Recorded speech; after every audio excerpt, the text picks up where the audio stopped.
उसका आंसर्स देख सकते हैं यहाँ पे। What are the effect of reducing the voting age limit from 21 years to 18 years. जो एज लिमिट कम की गई 21 ईयर्स से 18 ईयर्स की गई है, उसका इफेक्ट क्या गया है, उसका क्या इफेक्ट हुआ है, ये हमें आंसर में दिया है। तो लेट अस स्टडी क्या क्या इफेक्ट हुआ है। Earlier the Indian constitution has fixed the voting of 21 years. पहले 21 साल का था, जो 21 साल का होगा वही वोट दे सकता था, but the voting age was lower to 18 years. इसको चेंज किया गया, इसको चेंज करके 18 ईयर्स किया गया है। The young voters secured the right to vote and the increase number of voter was unparalleled. तो यहाँ पे हम देख सकते हैं यंग वोटर्स को चांस दिया गया, जैसे 21 ईयर्स तक अभी नहीं है, 3 साल उसमें कम कर दिए गए, तो 18 ईयर्स का होने पर भी वोट दे सकते हैं। तो इसमें जो यंग वोटर्स है उनको राइट्स मिल गया, राइट टू वोट मिला है, अब वो वोटिंग कर सकते हैं। This increase the number of voter, तो इससे नंबर ऑफ वोटर्स बढ़ गए, वॉज अनपैरेलल्ड। तो यहाँ पे एक और फायदा हो रहा है कि उनका कंपटीशन जो है, उनका जो एक्सपेक्टेशन है ना, वो कंप्लीट हो सकता है। They got the right to decide how their representative should be। और ये जो 18 ईयर्स के जो लोग हैं, जो यूथ है, अब उनको ये पावर मिल गया है कि वो अपने रिप्रेजेंटेटिव को डिसाइड कर सकते हैं वोट देकर। More over it provided to the unrepresented youth an opportunity to become a part of political process। तो इसके वजह से एक जो यूथ जो खुद को रिप्रेजेंट नहीं कर पा रहा था, अब उसे एक अपॉर्चुनिटी मिली है कि वो खुद को रिप्रेजेंट कर सकता है पॉलिटिकल कॉन्शियस में। तो यहाँ पे political conscious means political decision में वो खुद भी पार्ट ले सकता है। तो यहाँ पे political process being literate and political conscious, मतलब जो कॉन्साइंस है वो पॉलिटिक्स का वो डेवलप कर सकता है। पहले तो उससे चांस नहीं था, बट अब वो 18 ईयर्स का अगर हो जाए तो उसको वोटिंग का राइट मिल जाता है। It increase the scope of democracy bye including the youth of country, thus making it the largest democracy in the world.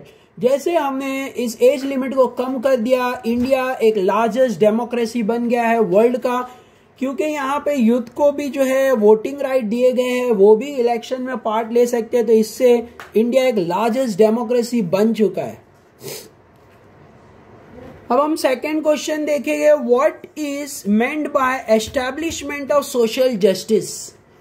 What is meant by establishment of social justice. Social justice मतलब इंसाफ के, जो society में जो justice होना चाहिए, जो इंसाफ होना चाहिए, उसका मतलब क्या बोला है यहाँ पे, उसको एस्टैब्लिश करना है, उसका मतलब क्या है। Establishing social justice means to eliminate the practice of believe which are responsible for injustice toward a person or a community and which hamper collective progress of society should be eliminated। To eliminate मतलब to end, to eliminate, to remove the practice of belief which are responsible for injustice।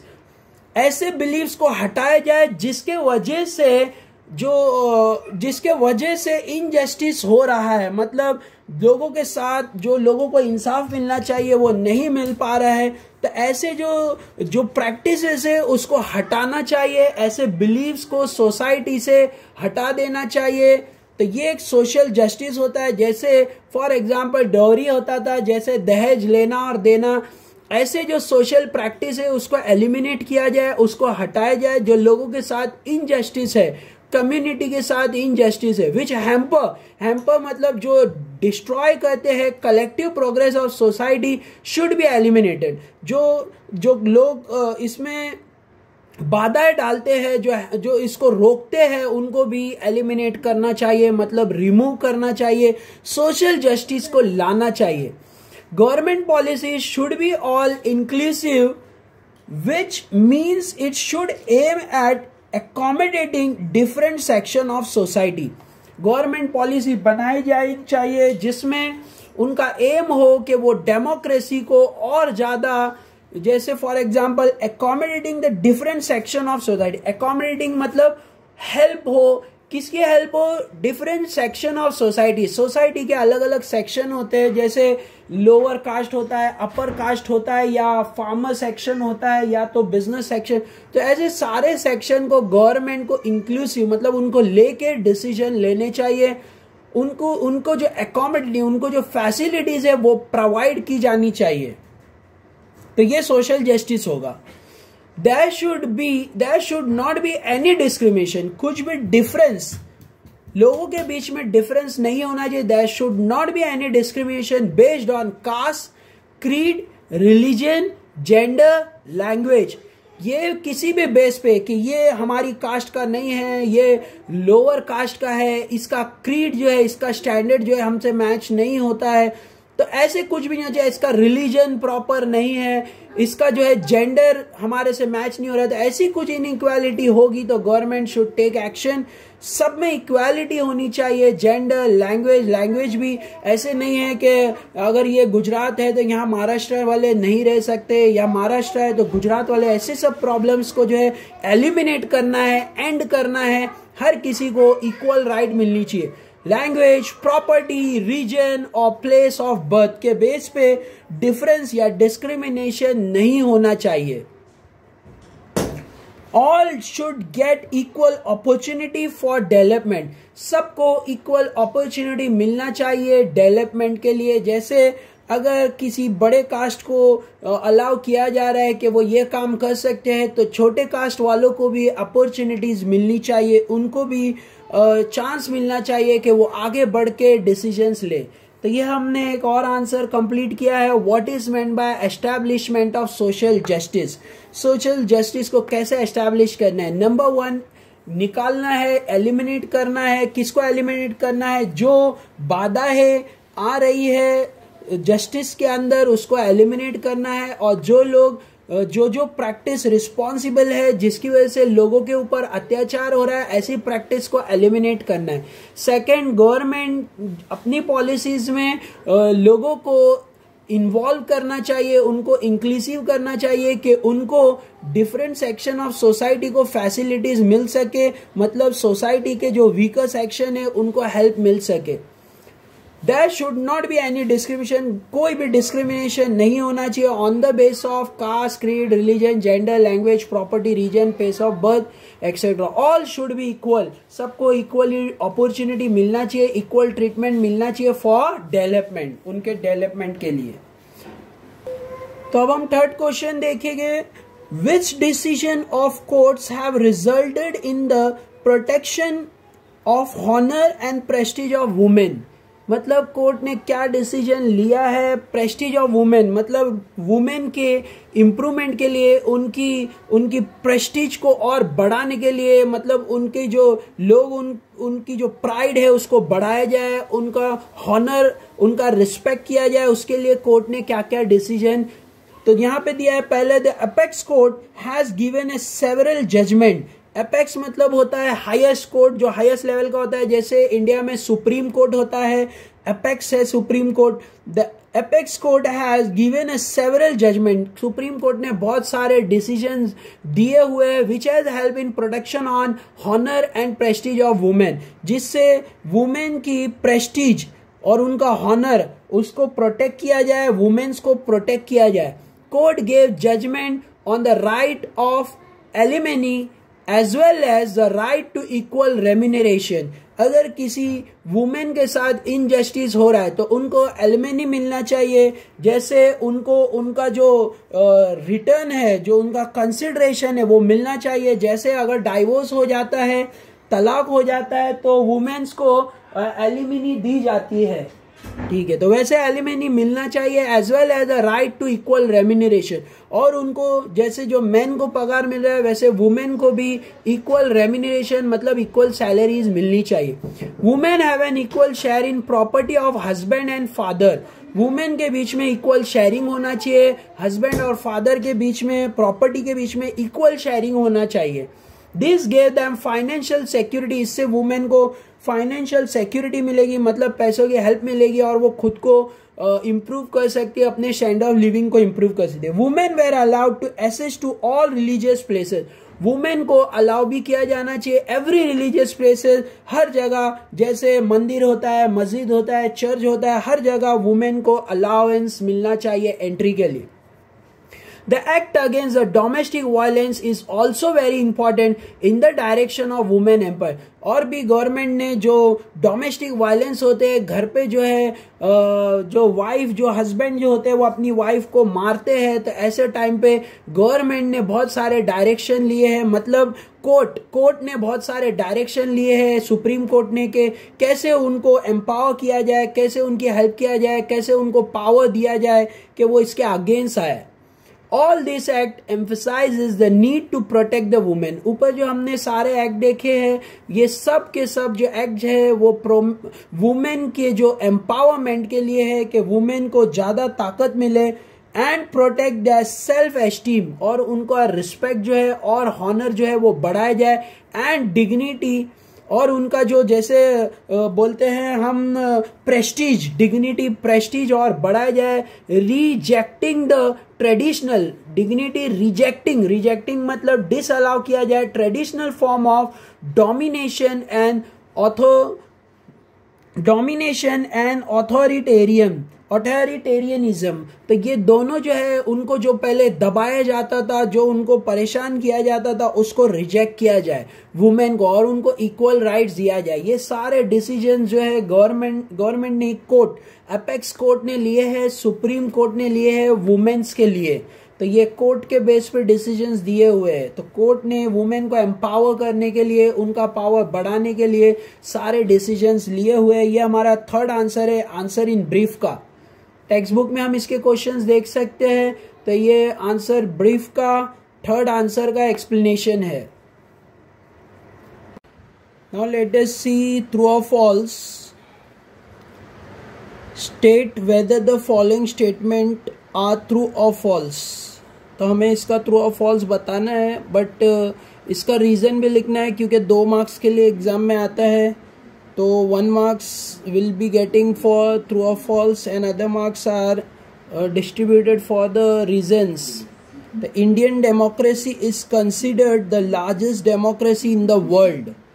Indian democracy मतलब India में जितना people representation है, democracy means people representation, जितना people representation है उतना world में किधर भी नहीं है। The above statement is true, ये स्टेटमेंट ट्रू है, ये राइट है। Indian Constitution cancelled all the condition which were put for voting before independence, thereby increasing the number of voters। पहले जो कंडीशंस रखे गए थे कॉन्स्टिट्यूशन में, तो कॉन्स्टिट्यूशन को अमेंड किया गया है, चेंज किया गया है, और इंडियन कॉन्स्टिट्यूशन की जो वोटिंग की जो स्ट्रेंथ है वो बढ़ गई है अभी। तो Indian constitution cancel all the condition, जो कंडीशंस रखे गए थे, पुराने जो कंडीशंस थे, which were put for voting before independence, thereby increasing the number of voters. तो जो कंडीशंस थे वो कैंसिल कर दिए गए हैं। तो नए जो कंडीशंस है उसके बेस पे वोटिंग नंबर्स, इंडिया के जो वोटर्स है वो बढ़ गए हैं काफी। तो जो नंबर ऑफ वोटर्स इंक्रीज हुए। सेकेंड पॉइंट, सेकेंड रीजन ये है कि क्यों इंडिया का जैसे डेमोक्रेसी जो है वो इतना बड़ा डेमोक्रेसी है, यहाँ पे बहुत ज़्यादा वोटर्स है। तो the constitution adopted adult suffrage.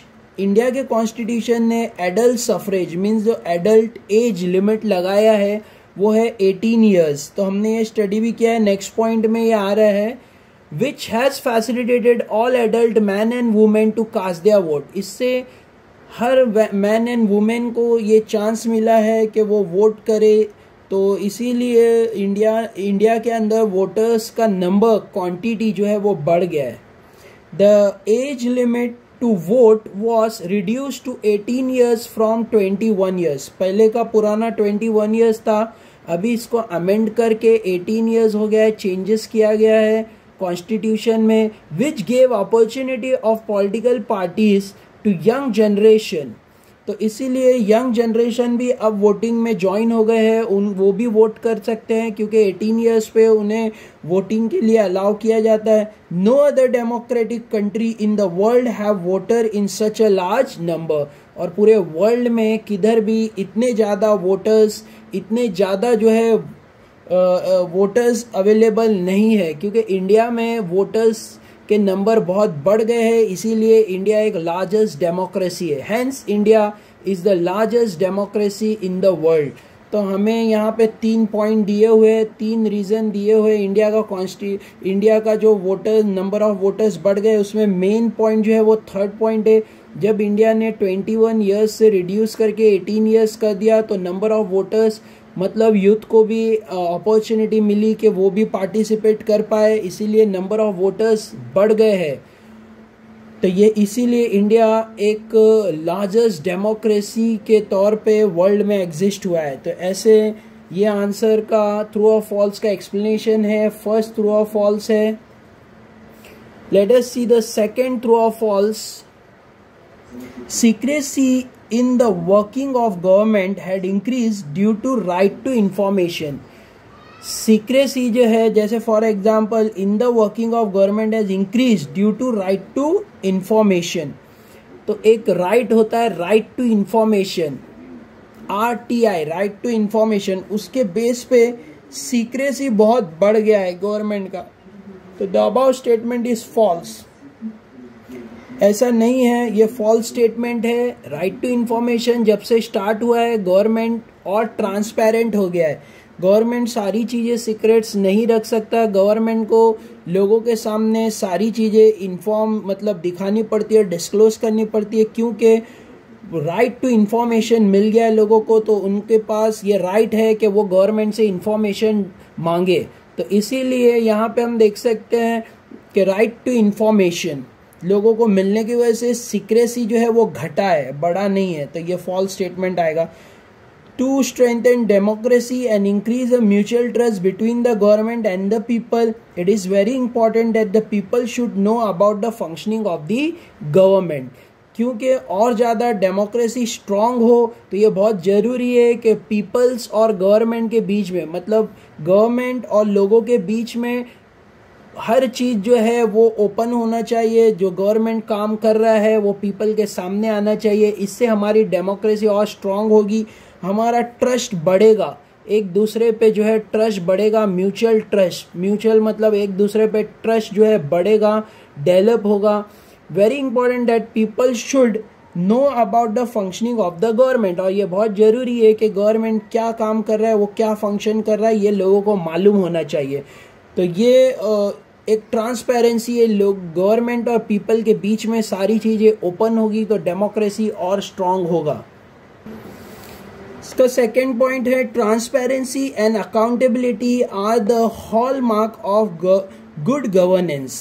Transparency and accountability, हर चीज़ डिस्क्लोज होनी चाहिए, ओपन होनी चाहिए और उसको अकाउंटेबल मतलब रिकॉर्ड होना चाहिए। तो ये बहुत इंपॉर्टेंट है, ये एक गुड गवर्नेंस का हॉलमार्क है। हॉलमार्क मतलब उनका टैग है, उनका ब्रांड है कि अच्छी गवर्नमेंट क्या करेगी, हमेशा ट्रांसपेरेंसी रखेगी और रिकॉर्डिंग्स रखेगी। With right to information given to the citizen, government become more transparent. और एक और राइट जो सिटीजन को मिला है वो है राइट टू इंफॉर्मेशन, RTI। इससे और सिटीजन्स जो है वो और इतने सिटीजन्स को ये पावर्स दी गई है, ये अथॉरिटी दी गई है कि वो गवर्नमेंट से उनके जो गवर्नमेंट की जो एक्टिविटीज़ है उसके बारे में गवर्नमेंट से पूछ सकते हैं।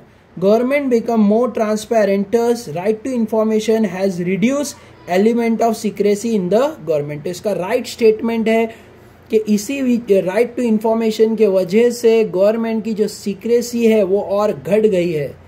मतलब गवर्नमेंट को ट्रांसपेरेंट रहना पड़ता है और ट्रांसपेरेंट रहने से बहुत अच्छा है, इससे लोगों को जो है इंफॉर्मेशन मिलती है और उनमें गवर्नमेंट के लिए और फेथ बढ़ता है। तो ये हमारा सेकंड आंसर था दिस।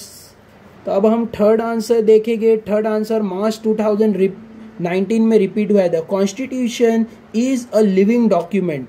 कॉन्स्टिट्यूशन मतलब जो हमारा बुक है, लॉ बुक है, जो हमारा संविधान है, कॉन्स्टिट्यूशन मतलब संविधान होता है, जो हमारा संविधान है, मतलब the constitution is a living document, ये लिविंग है। लिविंग मतलब जो हमेशा फॉलो किया जाता है, जिसको ऐसे नहीं है कि बना के रख दिया, बट ऐसे नहीं है, इसको हम फॉलो भी करते हैं, इसीलिए इसको लिविंग डॉक्यूमेंट बोलेंगे या नहीं। तो ये ट्रू और फॉल्स है। The above statement is true, ये ट्रू है कि ये कॉन्स्टिट्यूशन अभी भी हम फॉलो करते हैं। कॉन्स्टिट्यूशन जो डॉक्टर बाबा साहेब आम्बेडकर ने बनाया था वो आज भी फॉलो किया जाता है। इसके बेस पे डिसीजंस लिए जाते हैं, कोर्ट इसको फॉलो करता है, गवर्नमेंट इसको फॉलो करती है हमारे कॉन्स्टिट्यूशन को, इसीलिए इसको लिविंग डॉक्यूमेंट बोला है। तो हमें रीजन देना है कि क्यों ये ट्रू है। Parliament has the power to make changes in the constitution according to the changing circumstances and condition.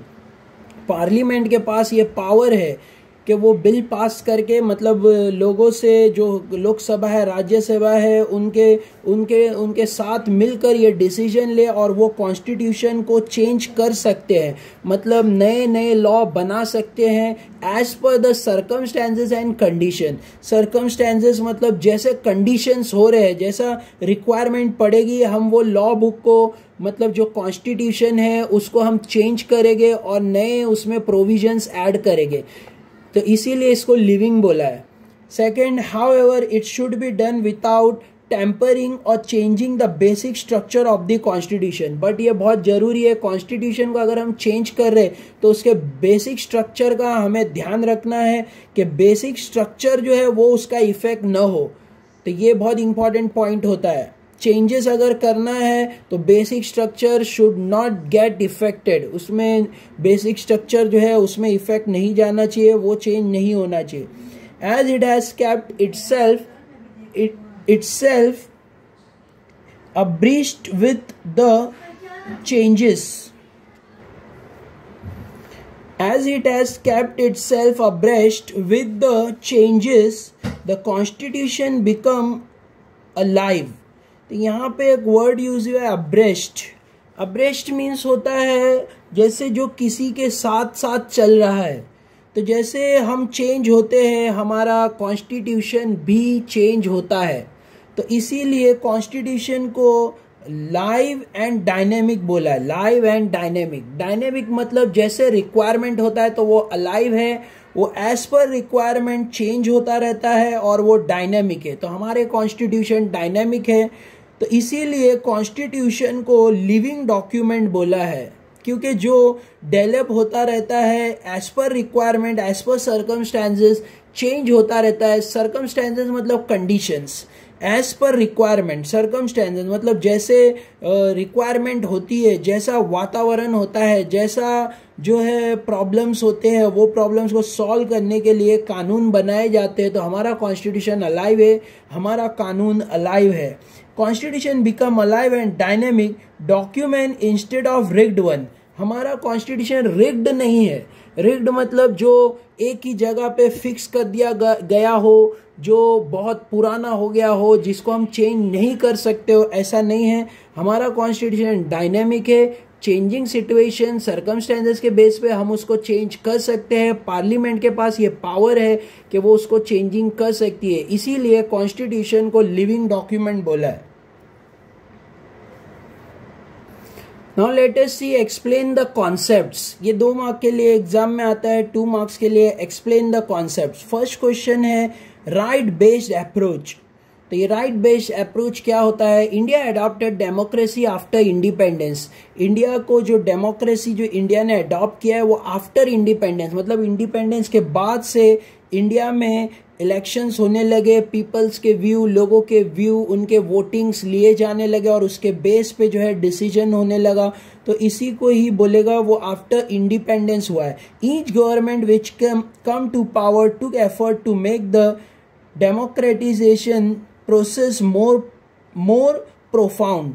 जितने भी गवर्नमेंट जो इलेक्ट हो के आई, जैसे 1947 के बाद से जितने भी गवर्नमेंट इलेक्ट होते हैं, सबने ये ट्राई किया है कि डेमोक्रेसी जो है, डेमोक्रेटिज्म और स्ट्रांग हो जाए और डेवलप हो जाए और प्रोफाउंड और स्ट्रांग हो जाए।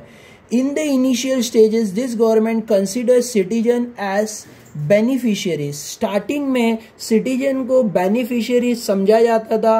After the year 2000 the approach toward the citizen change, but 2000 के बाद से ये अप्रोच चेंज किया गया। Approach toward citizen change, democracy reform were considered as a right of citizen. बाद में इसको राइट की तरह बनाया गया, सिर्फ बेनिफिशियरीज नहीं कहा गया, राइट दिया गया सिटीजन को कि ये इनका राइट है कि वो डेमोक्रेटिक रिफॉर्म ला सकते हैं। जैसे अगर जहाँ पे इलेक्शन नहीं हो रहे हैं तो वो रिफॉर्म लाना ये सिटीजन का राइट है। वो डिमांड कर सकते हैं कि इलेक्शन हो और इलेक्शन के थ्रू से जो रिप्रेजेंटेटिव सिलेक्ट होगा वो कंट्री को एडमिनिस्टर करेगा। Here, hence the right to information, education and food securities was granted not as a beneficiary but as a right of citizen। जैसे ही right to information, right to education, right to food safety ये भी बनाए गए, तो ये भी पहले बेनिफिशियरीज में था बट अब ये राइट ऑफ सिटीजन बन चुका है। मतलब ये सिटीजन का राइट है, अगर वो इंडिया का सिटीजन है तो वो ये सारी चीजें डिमांड करके ले सकता है। इंफॉर्मेशन वो डिमांड कर सकता है, एजुकेशन वो डिमांड कर सकता है गवर्नमेंट से। तो ये सारी राइट्स में कन्वर्ट किया गया। This approach is known as right based approach. इसीलिए ये अप्रोच को राइट बेस्ड अप्रोच बोला गया है, क्योंकि इसमें जो है बेनिफिशियरीज को कन्वर्ट करके उसको राइट बनाया गया है। बेनिफिशियरीज मतलब पहले सिर्फ फायदा पहुंचाना था, बट अभी हम डिमांड करके वो राइट्स ले सकते हैं। ये सारी राइट्स हमें मिली है। तो गवर्नमेंट ने जो अप्रोच है वो चेंज किया बेनिफिशियरीज से, अब ये अप्रोच राइट अप्रोच हो गया है। तो अब हमारे पास राइट दी गई है, तो उसमें एक राइट सेकंड में एक्सप्लेन किया है, राइट टू इंफॉर्मेशन। ये सेकंड क्वेश्चन है, एक्सप्लेन द कॉन्सेप्ट का राइट टू इंफॉर्मेशन। ये मार्च 2000 में रिपीट हो चुका है, इंपॉर्टेंट क्वेश्चन है। In order to bring transparency in the administration and make it accountable, Indian citizen are given the right to information। क्योंकि ज़्यादा और ट्रांसपेरेंसी आ जाए, गवर्नमेंट हर चीज़ें जो है लोगों के साथ शेयर कर रहे, तो इसीलिए लोगों को मतलब सिटीजन्स को राइट टू इंफॉर्मेशन दिया गया कि वो गवर्नमेंट से डिमांड करके जो है इंफॉर्मेशन वो ले सकते हैं। Right to information help in promoting harmony between the government and people. और ये तो ऑब्वियस है कि अगर सारी चीजें क्लियर होगी तो हार्मनी रहेगी, शांति रहेगी गवर्नमेंट और पीपल के बीच में। लोग शांत रहेंगे क्योंकि उनको पता चलेगा कि गवर्नमेंट क्या कर रहा है, उनको सारी चीजें मालूम होगी। तो इससे हार्मनी रहेगी, पीस रहेगी, गवर्नमेंट के अगेंस्ट पीपल नहीं जाएंगे क्योंकि उनको पता है गवर्नमेंट क्या काम कर रहा है। एंड एम्पावर्स द सिटीजन, और इससे सिटीजन को पावर भी मिलता है। It brought transparency in administration, made the government realize that they are answerable to people. और इसमें गवर्नमेंट को भी एक हमेशा तैयारी में रहना पड़ता है कि उनको मालूम रहेगा कि राइट पीपल को दी गई है, तो उन्हें पीपल कभी भी आंसर डिमांड कर सकते हैं। तो उन्हें हमेशा तैयार रहना है लोगों को जवाब देने के लिए कि वो क्या काम कर रहे हैं इकोनॉमी में। It has helped to reduce the element of secrecy। Element of secrecy भी क्या होगा, रिड्यूस होगा, क्योंकि अब गवर्नमेंट कुछ छुपा नहीं पाएगी, क्योंकि राइट टू इंफॉर्मेशन पास कर दिया गया है। तो लोग डिमांड करके पूछेंगे तो गवर्नमेंट को जवाब देना होगा। Which surrendered the functioning of the government, it made the government open and transparent। इससे गवर्नमेंट ओपन होगा और ट्रांसपेरेंट होगा। तो ये पॉइंट बहुत इंपॉर्टेंट है। राइट टू इंफॉर्मेशन मतलब लोगों के पास ये राइट है, इंडियन सिटीजन के पास राइट है कि वो गवर्नमेंट से सारी इंफॉर्मेशन जो है वो डिमांड कर सकते हैं। नेक्स्ट है प्रोविजन रिगार्डिंग माइनॉरिटीज। तो माइनॉरिटीज के बेस पे प्रोविजंस है। माइनॉरिटीज मतलब होता है जिनकी पॉपुलेशन कम हो, उनको माइनॉरिटीज बोलते हैं। जैसे फॉर एग्जांपल पर्टिकुलर रिलीजन या पर्टिकुलर क्रीड या पर्टिकुलर कास्ट की जो है पॉपुलेशन कम हो, मतलब बहुत ज़्यादा मिनिमम हो या कम हो बड़े पॉपुलेशन के कंपैरिजन में, तो इसको माइनॉरिटीज बोला जाएगा। Constitution has adopted several measures for the protection of the rights of minority। तो बड़े पॉपुलेशन में अगर किसी पर्टिकुलर क्रीड या कास्ट या किसी जात का अगर पॉपुलेशन कम होगा तो उनको प्रोटेक्ट करना बहुत ज़रूरी होता है। तो कॉन्स्टिट्यूशन ने बहुत सारे मेजर्स लिए हैं कि इनको प्रोटेक्ट किया जाए। Several policies have been adopted by the government to provide them the opportunity in education and employment. और जो है माइनॉरिटीज़ के लिए बहुत सारे गवर्नमेंट ने प्रोविजंस और पॉलिसीज़ बनाए हैं कि जो लोग बैकवर्ड रीजन है उनको अपॉर्चुनिटीज़ दी जाए एजुकेशन में और एम्प्लॉयमेंट में। मतलब उन्हें चांस दिया जाए कि वो अच्छा एजुकेशन अर्न कर सके और अच्छी एम्प्लॉयमेंट मिल सके उनको। तो ऐसे उनके लिए मतलब जो माइनॉरिटीज़ है उनके लिए गवर्नमेंट की तरफ से बहुत सारे जो प्रावधान बनाए गए।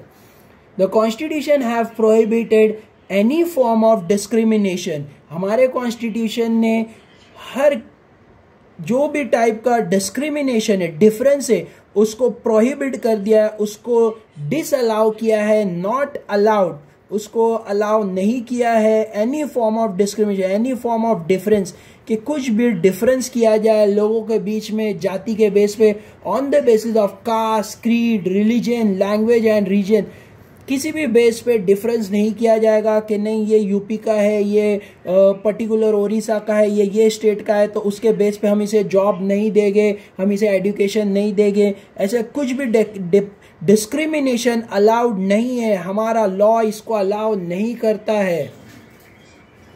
The constitution provide right to the minorities. Constitution ने माइनॉरिटीज को, माइनॉरिटीज मैंने आप पहले ही बताया जिनका पॉपुलेशन बहुत कम होता है, उनकी राइट्स को प्रोटेक्ट किया जाएगा, to protect and conserve their language, और उनकी लैंग्वेज को कंजर्व किया जाएगा, मतलब सेव किया जाएगा, क्योंकि उनकी जो आबादी कम है, अगर वो और घट जाएंगे तो ये हमारे हाथ से निकल सकती है लैंग्वेज जो है। तो इसके लिए उनको प्रिजर्व किया जाएगा, कंजर्व किया जाएगा, बचाया जाएगा उनके कल्चर को, लैंग्वेज को, एंड एस्टैब्लिश एजुकेशनल इंस्टीट्यूशन, और उनके लिए उनकी जो पर्टिकुलर कल्चर, लैंग्वेज के बेस पे एजुकेशनल इंस्टीट्यूशन बनाए जाएंगे कि उनकी जो है पर्टिकुलर कल्चर, लैंग्वेज बाकी रहे। तो ये सारे जो प्रावधान है वो माइनॉरिटीज के लिए लिए गए हैं। तो ये हमें स्टडी करना है, 2 मार्क्स के लिए एग्जाम में आते हैं। Particular point carry half marks, तो you have to write 4 points to earn 2 marks.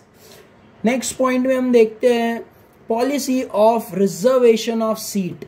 Policy of reservation of seat, जैसे हम बीएसटी में बेस्ट में देखेंगे या रेलवे में देखेंगे, कुछ सीट जो है वो स्त्रियांसाठी जैसे लेडीज लोग के लिए रिजर्व होता है। तो वैसे ये रिजर्वेशन गवर्नमेंट के जो एक्टिविटीज़ है, जैसे फॉर एग्जांपल कोर्ट्स में, पार्लियामेंट में रिजर्व की जाती है seats. Some section of Indian society were denied social justice. बहुत से जो इंडिया के अंदर सेक्शन है, जैसे छोटी जात के देखेंगे तुम सोसाइटी के, उन लोग को हर किसी फैसिलिटीज़ उनको नहीं मिल पाती है, उनके साथ सोशल जस्टिस नहीं हो पाता है, डिनाई होता है, मतलब उनके पास उनको सोशल जस्टिस नहीं मिल पाता है, उनको इंसाफ नहीं मिल पाता है। दे वर डिप्रीव्ड ऑफ एजुकेशन, वो अच्छी एजुकेशन नहीं गेन कर पाते हैं, एंड एम्प्लॉयमेंट अपॉर्चुनिटी, उनको अच्छा जॉब भी नहीं मिल पाता है। It was essential to bring them in a main stream of society. इसके लिए ये बहुत जरूरी है कि उनको हमारी सोसाइटी के मेन स्ट्रीम में लाया जाए, उनको भी हमारे साथ ज्वाइन किया जाए। The policy were adopted to give reservation to the schedule caste. इसीलिए गवर्नमेंट की तरफ से पॉलिसीज बनाई गई है। हमारा लॉ पॉलिसीज, वो पॉलिसीज जो लॉ के अंदर है, कॉन्स्टिट्यूशन में बनाया गया है कि शेड्यूल कास्ट और शेड्यूल ट्राइब्स, मतलब छोटे जात के जो होते हैं और जो पिछड़े हुए लोग होते हैं, schedule tribes, in education institution and public employment, उनको एजुकेशन में उनको फैसिलिटी दी जाए, उनको पब्लिक एम्प्लॉयमेंट में अलाउ किया जाए, मतलब गवर्नमेंट के जॉब उनके लिए रिजर्व किए जाए, सिर्फ वो उन्हीं को ही मिलेंगे। ऐसे गवर्नमेंट ने जो प्रावधान बनाई है, जो लॉ ने हमारे प्रावधान बनाया, वो seats were also reserve for other backward classes, और भी सीट्स जो है बैकवर्ड क्लास के लिए भी रिजर्व की गई है। Reservation policy gave deprived classes justice. इससे क्या होगा, हमारे जो डिप्रीव्ड क्लास है, मतलब जो बैकवर्ड क्लास है, जो डेवलप नहीं हो पा रहे, जिनके ऊपर जुल्म हुआ है, तो ऐसे जो क्लास होते हैं उन्हें जस्टिस मिलेगा और उन्हें अच्छी एम्प्लॉयमेंट, उनका जो है अच्छा एम्प्लॉयमेंट, उनको अच्छा एम्प्लॉयमेंट मिलेगा और उनको एक अपॉर्चुनिटी मिलेगा डेवलपमेंट के लिए, और वो डेवलप हो सकते हैं। तो ये पॉलिसी ऑफ रिजर्वेशन है। रिजर्वेशन सीट्स, जो कुछ सीट्स रिजर्व की जाती है, तो ऐसे वुमेन के बेस पे भी है, और यहाँ पे शेड्यूल कास्ट, शेड्यूल ट्राइब्स के बेस पे है कि इनके लिए सीट्स रिजर्व की जाती है। जैसे इनके पास अगर अच्छा परसेंटेज नहीं आ रहा है तो भी इन्हें कॉलेज में एडमिशन मिल सकता है, अगर इनके पास schedule caste, schedule tribe certificate है तो, क्योंकि गवर्नमेंट ने उनके लिए कुछ सीट जो है रिजर्व किया है, वो सिर्फ उन्हीं को ही मिल सकता है, तो वो सीट्स खाली रहता है। तो अगर जैसे कोई शेड्यूल कास्ट है, शेड्यूल ट्राइब से, वो वहाँ जाके वो सीट अर्न कर सकता है, एडमिशन के लिए अप्लाई कर सकते हैं। तो ऐसे हर जगह पे, जैसे पार्लियामेंट हो या से गवर्नमेंट जॉब्स हो, सब में जो है सीट्स रिजर्व है, शेड्यूल कास्ट और शेड्यूल्ड। तो ये पॉलिसीज रिजर्वेशन पॉलिसी है। नेक्स्ट हम देखेंगे women representation in Lok Sabha. Lok Sabha में वुमेन्स को भी अलाउ किया गया, तो वो देखते हैं हम। The constitution of India empower by granting them equal status with man and equal political right. Government of India ने ये पावर दिया है कि वुमेन को भी इक्वली काउंट किया जाएगा मैन के बराबर। तो मैन और वुमेन, इंडिया की गवर्नमेंट, मतलब इंडिया के अंदर जो इंडिया का कॉन्स्टिट्यूशन है वहां पे ये दोनों एक समान है। जो लोकसभा में भी वुमेन को भी अलाउड है। 22 women were elected in Lok Sabha held in 1951-52। This number has increase to 66 in 2014। 2014 तक हम देख सकते हैं नंबर ऑफ वुमेन कितने हो गए हैं, 66, और पुराना 22 था। तो बहुत ज़्यादा इम्प्रूवमेंट आया है, बहुत ज़्यादा जो वुमेन पार्टिसिपेंट है वो अटेंड कर रहे हैं लोकसभा में जो पार्लियामेंट होता है, लोकसभा में 66 वुमेन 2014 में इलेक्ट हुए थे। Reservation has been increase to 50%। India के अंदर वुमेन के लिए रिजर्वेशन 50% के ऊपर कर दिया गया है। In a local self governing institution in Maharashtra and in many other state. Maharashtra में और भी अदर स्टेट में वुमेन को अब 50% जो है उनके लिए रिजर्व किया जाता है, उनके लिए जगह रखी जाती है। If the number of women representatives increase in Lok Sabha, it will help in reducing the incident of violence against the women. ये सोचा जाता है कि अगर वुमेन्स की नंबर लोकसभा में और बढ़ जाए तो वुमेन के अगेंस्ट जो भी वायलेंस हो रहा है, मतलब वुमेन को जो प्रॉब्लम्स आ रही है, तो वो प्रॉब्लम्स अब उनको फेस नहीं करनी पड़ेगी, क्योंकि वुमेन्स खुद ही अगर रूल करने लगेंगे तो वो एक्शन अच्छे लेंगे। And increase their involvement in decision making process. इससे वुमेन को एक चांस भी मिलेगा कि वो डिसीजन मेकिंग में पार्ट ले सके, हिस्सा ले सके। Now let us see complete the concept map. तो यहाँ पे मैप दिया हुआ है, मतलब ये चार्ट है वो कंप्लीट करना है। तो यहाँ पे फर्स्ट क्वेश्चन, सेकंड क्वेश्चन और थर्ड क्वेश्चन 3 दिया हुआ है, तो हम डायरेक्टली इसके आंसर्स देखेंगे। तो ये फर्स्ट क्वेश्चन देखते हैं, law related to the protection of freedom of women and securing that development. क्या क्या लॉस पास किए गए कि जो वुमेन को सिक्योरिटी दे, मतलब उनको प्रोटेक्ट करे और उनके डेवलपमेंट के बारे में। तो नंबर 1 लॉ है right to equal share in property of father and husband. तो ये पहला राइट हम देख सकते हैं, वुमेन इक्वल शेयरिंग ले सकती है अपने फादर के और हस्बैंड की प्रॉपर्टी में। मतलब अगर फादर की डेथ हो रही है तो इक्वल शेयर दिया जाएगा, भाई बहन दोनों के बीच में इक्वली डिवाइड किया जाएगा। वैसे अगर हस्बैंड की डेथ हो रही है तो अगर वो वाइफ का रोल प्ले कर रही है तो वाइफ एज अ वाइफ उसको भी जो 50% जैसे आधा आधा मिलेगा, मतलब इक्वल शेयर्स मिलेगा, जितना दूसरों को मिल रहा है उतना वाइफ को भी मिलेगा। तो ये पहली राइट थी। दूसरी, प्रिवेंशन ऑफ ड्रॉवरी एक्ट। ड्रॉवरी एक्ट मतलब दहेज जो लिया जाता है, दिया जाता है, उसको बिल्कुल ही प्रिवेंट किया गया है, बंद किया गया है। प्रिवेंशन ऑफ डोमेस्टिक वायलेंस, अगर कुछ अत्याचार हो रहे हैं औरतों पर जैसे अगर वो किसी की वाइफ है तो वाइफ हस्बैंड अगर उस पर डोमेस्टिक वायलेंस कर रहा है, मतलब अत्याचार कर रहा है, तो उस पर भी एक्शन लिया जाएगा। तो इसको प्रिवेंट किया गया है लॉ के थ्रू से। एक्ट अगेंस्ट सेक्सुअल हरेसमेंट, अगर किसी वुमेन को सेक्सुअल हरेसमेंट मतलब सेक्सुअली उनको नुकसान पहुंचाया जा रहा है तो उस पर भी एक्शन लिया जाएगा। तो ये टोटल 5 जो law related to the protection of freedom of women दिया हुआ है, ये हम यहाँ पे लिख सकते हैं और स्टडी करना है अच्छे से, ये एग्जाम में रिपीट होता है।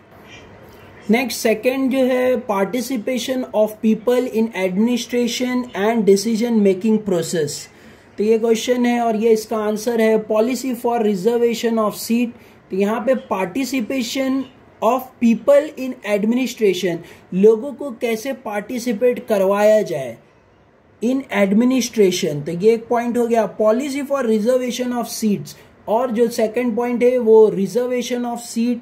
तो यहाँ पे मेन क्वेश्चन जो है वो ये दिया हुआ है, ये मेन क्वेश्चन है, इसका ये सैंपल है। तो ये मेन क्वेश्चन है और ये एक सैंपल सॉल्व करके दिया हुआ है टेक्स्ट बुक में। ये और ये हमें लिखना है। तो ये और ये सैंपल है, तो ऐसे हमें इसका आंसर लिखना है। तो कैरेक्टरिस्टिक्स ऑफ गुड गवर्नेंस, अच्छी गवर्नमेंट की में क्या क्या बात होनी चाहिए कि गवर्नमेंट बहुत अच्छा है, इसमें क्या बात होनी चाहिए। नंबर 1 पीपल पार्टिसिपेशन होना चाहिए, ये दिया हुआ है।